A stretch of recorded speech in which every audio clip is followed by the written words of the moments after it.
শুভ সন্ধ্যা বন্ধুরা। সুমনাস সিম্পল ভাইবসে সবাইকে স্বাগত।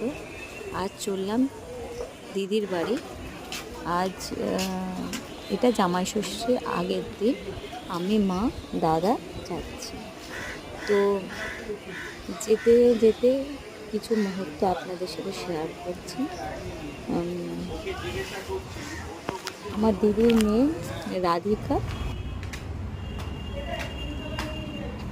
ওকে অনেক দিন ওর সাথে দেখা হয় না, প্রায় 2 মাস হয়ে গেছে। আমি দেখতে চাই আমাকে ও চিনতে পারে কি না, আর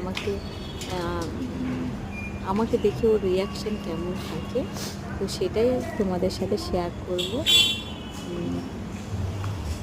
এই 4 তলাতে উঠে গেছি, ঢুকছি এবার ওদের ঘরেতে। ওকে আমি দেখতে চাই ও আমাকে দেখে রিয়াকশানটা কেমন, ও আমাকে দেখে চিনতে পারে কি না। আমাকে দেখে ও সবাইকে দেখে কাঁদে, আমাকে দেখে কাঁদে কি না। তো আগে রান্নাঘরটা চেক করে নিলাম কেউ আছে কি না। এবার ঢুকবো ওদের ঘরেতে, দেখবো কি হয়। মাম্মা, মাম্মা, এটা কে? এটা কে?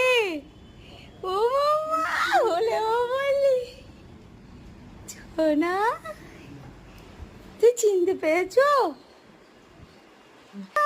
এটা কে? কে এটা? মিমি কই? কই মিমি? এই হেসেছে, আমি বলে ভুলে গেছে, কোন ভ্যা করে দিল বলে।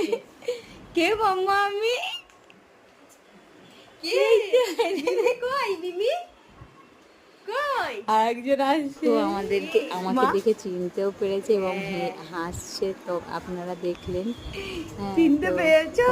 এবার আমি চলে যাব ভেবেছি, আমি চলে গেছি, মা আসছে কিনা দেখতে এসেছি। ও তাই কান্না শুরু করে দিয়েছে, হ্যাঁ, যে আমি হয়তো চলে গেছি। চলে এসছে দেখতে, আবার বাবার কাছে ভয়ে পালিয়ে হয়ে যাচ্ছে, লজ্জা পাচ্ছে অনেকদিন।